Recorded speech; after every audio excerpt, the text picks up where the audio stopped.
ત્યારે 31 વર્ષથી ભારતીય જનતા પાર્ટી ઉપર સૌ મતદારો અને કાર્યકર્તાઓની મહેનતથી ભારતીય જનતા પાર્ટીનું શાસન છે. એક કેબલ સ્ટેટ બ્રિજ 533 કરોડના ખર્ચે 4.5 કિલોમીટરના આ કેબલ સ્ટેટ બ્રિજ 533 કરોડના ખર્ચે બનવાનું છે. જે પુલ હતો ત્યારે અહીંયા આગળ જે એમના પિલર ને આંતેન હોય બધું અહીંયા આગળ બનાવવું પડતું હતું. હવે આ વખતે અહીંયા 6 લેન રોડ ઓલરેડી બની ગયો છે. એટલે જે એમના પિલરને જે બનાવવાનું કામ છે એ બહારથી બનીને સીધો લાગશે. નબળી ક્વોલિટીનું કામ તો કોઈ પણ હલાવે ચલાવી જ નથી શકતા અને ચલાવતા નથી પણ અમે, કારણ કે ત્યારે જ તે આટલું બધું થાય છે. અને માનની પણ હું પોતે નગર સેવક હતો ત્યારે પણ અમે એ રીતના કીધું છે કોઈ પણ જાતનું નબળી ગુણવત્તાનું કામ નહીં ચાલે. બાકી 1.5 મહિના પહેલાં જ ટેન્ડર ખુલ્યું છે અને અંડરબ્રિજનું કામ થોડાક સમયની અંદર કામ શરૂ થઈ જશે. ત્યાં ગઢેચીની હિસાબે થઈને ડ્રેનેજ લાઈન નાખવાનું પણ કામ શરૂ છે. એ પણ સારા રોડને રીકાર્પેટ કરવાની વાત નથી, એની અંદર એક કમિટી હોય છે.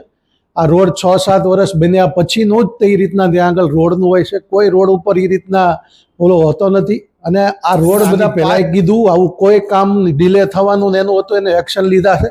અને ભારતીય જનતા પાર્ટીના કોઈ કોન્ટ્રાક્ટર છે જ નહીં. કોઈ પણ હોય અને કોર્પોરેશનનો કોન્ટ્રાક્ટર હોય ચૂંટણી જ ન લડી શકે. સ્થાનિક સ્વરાજની ચૂંટણીની જે પ્રચાર છે જે આખરી તબક્કામાં પહોંચી ગયો છે, ત્યારે જે ભાજપની વાત કરીએ તો ભાજપ દ્વારા એક મેનિફેસ્ટો જાહેર કરવામાં આવ્યો હતો. જે મેનિફેસ્ટોમાં જે અનેક ભાવનગરના વિકાસના કાર્યો કરવાની વાત કરવામાં આવી છે. જેમાં ખાસ કરીને વાત કરીએ તો ભાવનગરમાં જે દેસાઈનગરથી જે આરટીઓ સુધી જે ઓવરબ્રિજ બન્યો છે તેને એક વધુ ઓવરબ્રિજ સાથે જોડવાની વાત થઈ રહી છે. જે 533 કરોડના ખર્ચે 4.7 કિલોમીટરના અંતરનો એક કેબલ બ્રિજ બનવા જઈ રહ્યો છે. તેની માટે આપણે વિસ્તૃત વાત કરીએ તો આપણી સાથે જોડાયા છે ભાવનગર શહેર પ્રમુખ કુમારભાઈ શાહની સાથે આપણે સીધી જ વાત કરીશું. કુમારભાઈ, વાત કરીએ તો જે બીજેપી દ્વારા જે મેનિફેસ્ટો જાહેર કરવામાં અનેક એવા વિકાસના કાર્યો જે છે જેની વાત કરવામાં આવી છે, જેમાં ખાસ કરીને એક કેબલ બ્રિજની પણ વાત છે. શું કહેશો? ભાવનગર મહાનગરપાલિકાની આગામી 26 તારીખના રોજ ચૂંટણી યોજાવા જઈ રહી છે. ત્યારે 31 વર્ષથી ભારતીય જનતા પાર્ટી ઉપર સૌ મતદારો અને કાર્યકર્તાઓની મહેનતથી ભારતીય જનતા પાર્ટીનું શાસન છે. ત્યારે આ વખતે લોકોને જન સુખાકારી માટે થઈને આરોગ્યમય અને લોકોને ઉપયોગી થાય, નાનામાં નાના અંત્યોદય સુધી લોકોને સુવિધા પહોંચે અને તે માટે થઈને ભારતીય જનતા પાર્ટી દ્વારા એક મેનિફેસ્ટો બહાર પાડ્યો છે. આ મેનિફેસ્ટોની અંદર એક કેબલ સ્ટેટ બ્રિજ 533 કરોડના ખર્ચે 4.5 કિલોમીટરના આ કેબલ સ્ટેટ બ્રિજ 533 કરોડના ખર્ચે બનવાનું છે. આખો અલગ થીમથી આખા સૌરાષ્ટ્રની અંદર પહેલો આ બ્રિજ બનવા જઈ રહ્યો છે. ત્યારે લોકોને જે ટ્રાફિકની સમસ્યા છે તેમાંથી એનું નિરાકરણ આવશે. વાત કરીએ તો કુમારભાઈ, જે પુલ બનાવવાની વાત છે, અગાઉ જ્યારે જે પુલ બન્યો છો જે એમાં ખૂબ જ સમય મર્યાદા જે છે તે કેટલી વખત 3 થી 4 વખત વધારવામાં આવી હતી. જ્યારે લોકોની વચ્ચે અમે જઈએ છીએ ત્યારે એક જ પ્રશ્ન ઉઠે છે કે શું આ પુલ બનવાનો છે તે સમય મર્યાદામાં થશે? જે પુલ હતો ત્યારે અહીંયા આગળ જે એમના પિલર ને આંતેન હોય બધું અહીંયા આગળ બનાવવું પડતું હતું.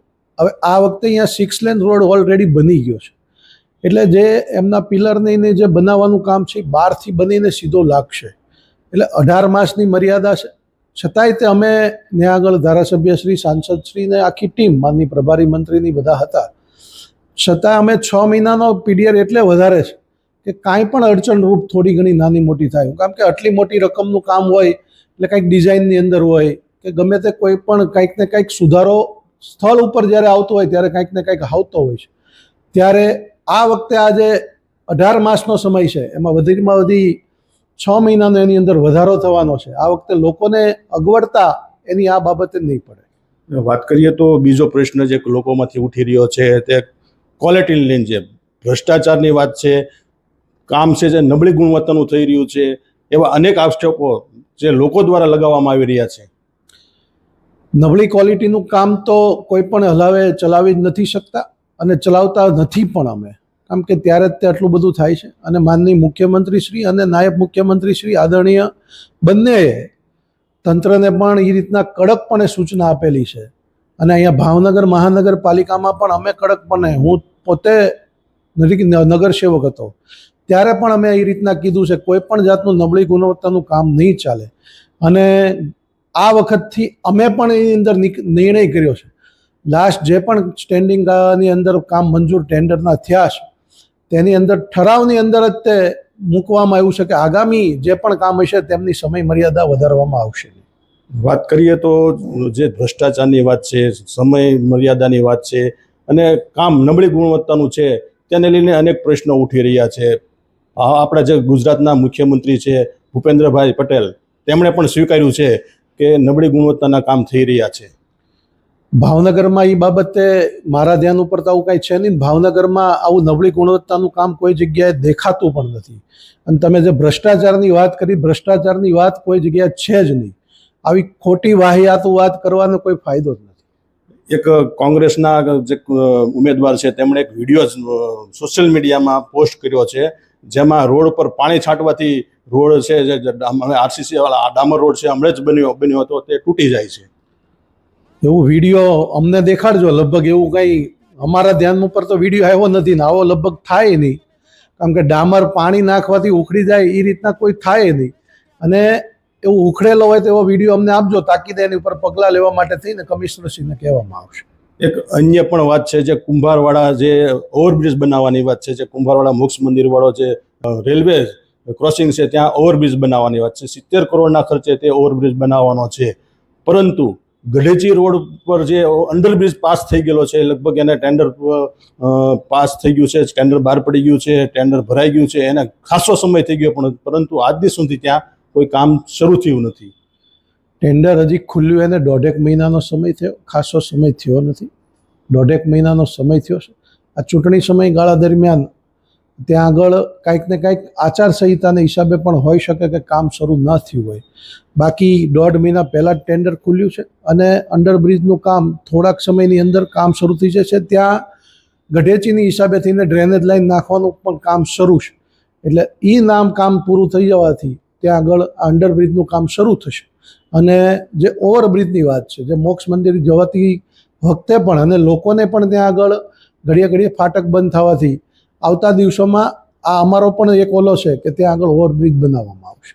વાત કરીએ તો જો ત્રીજો પ્રશ્ન લોકોમાંથી ઉઠી રહ્યો છે કે જ્યારે ચૂંટણી આવે ત્યારે જ ભાજપ કામ કરતું હોય છે. અત્યારે તમે જુઓ તો દરેક રોડ જે રીકાર્પેટ કરવામાં આવ્યા છે, રોડ સારા હોવા છતાં પણ તેમને રીકાર્પેટ કરવામાં આવ્યા છે.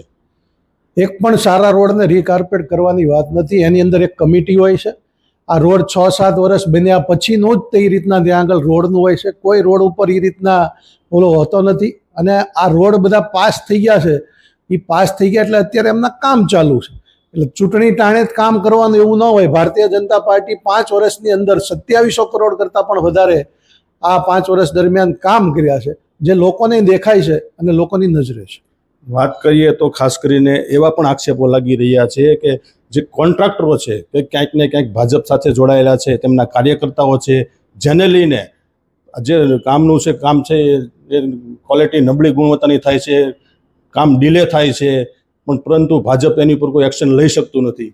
મેં તમને આની પહેલાં કીધું, આવું કોઈ કામ ડિલે થવાનું ને એનું હતું એને એક્શન લીધા છે. અને ભારતીય જનતા પાર્ટીના કોઈ કોન્ટ્રાક્ટર છે જ નહીં, કોઈ પણ હોય જ નહીં. અને કોન્ટ્રાક્ટર હોય તો એ પોતે ભારતીય જનતા પાર્ટીનો ન હોય. અને કોઈ પણ અહીંયા આગળ વાલા દવલાની ઓલી હોતી જ નથી. ગમે તેવો હોય એની ઉપર એક્શન લેવા માટે તેને કહેવામાં જ આવ્યું છે.